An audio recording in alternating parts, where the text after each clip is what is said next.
নমস্কার সবাইকে, আপনাদের সামনে নিয়ে চলে এসেছি আমি আবারও একটা ফ্ল্যাট। প্রাইম লোকেশনে আপনারা এই ফ্ল্যাটটা পেয়ে যাবেন। নিউ ব্যারাকপুরে রয়েছে এই ফ্ল্যাটটা। এই অ্যাপার্টমেন্টে মাত্র একটা ফ্ল্যাটই অ্যাভেলেবেল রয়েছে। গ্রাউন্ড ফ্লোরে 2 BHK, 720 স্কোয়ার ফিট। এখান থেকে আপনারা ওয়াকিং ডিস্টেন্সে ব্যাংক, মার্কেট, স্কুল, হসপিটাল সব কিছু কাছে পেয়ে যাবেন। তার সাথে আপনারা পেয়ে যাচ্ছেন transformer, CCTV, visitor car parking, CC done, free 2 wheeler parking, door 25 years warranty. আমাদের এই ফ্ল্যাটের প্রত্যেকটা ফিটিংসই ওয়ারেন্টির।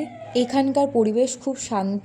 এখান থেকে আপনারা স্টেশন 1 মিনিট ওয়াকিং ডিস্টেন্সে পেয়ে যাচ্ছেন। এই ফ্ল্যাট সাউথ ফেসিং 4 রাস্তার মোড়েই সামনেই আছে। আপনারা যদি এই ফ্ল্যাটটা লোনের মাধ্যমে নিতে চান সেই ব্যবস্থা আমাদের কাছে রয়েছে। আপনারা যদি এই সম্বন্ধে আরো ডিটেলসে জানতে চান তাহলে নিচে দেওয়া নাম্বারে আমাদের সাথে যোগাযোগ করুন। আর এই ফ্ল্যাট যেহেতু একটাই এখন অ্যাভেলেবেল রয়েছে তাই জন্য তাড়াতাড়ি আপনারা বুকিং করে নিন। এখানে যতগুলো ফ্ল্যাট আপনাদের দেখানো হচ্ছে সবই আমাদের নিজেদের, কোনো ব্রোকারেজ নেই। আশা করি ফ্ল্যাটটা আপনাদের ভালো লেগেছে। এই ফ্ল্যাটটার প্রাইস রয়েছে 19.5 লাখের মধ্যে। প্রাইস নিগোশিয়েবল। এই ভিডিওটা আপনাদের কেমন লাগলো অবশ্যই জানাবেন। আজকের মতন আমরা এখানেই শেষ করছি। আবার আপনাদের সামনে নিয়ে চলে আসবো নতুন একটা ফ্ল্যাট।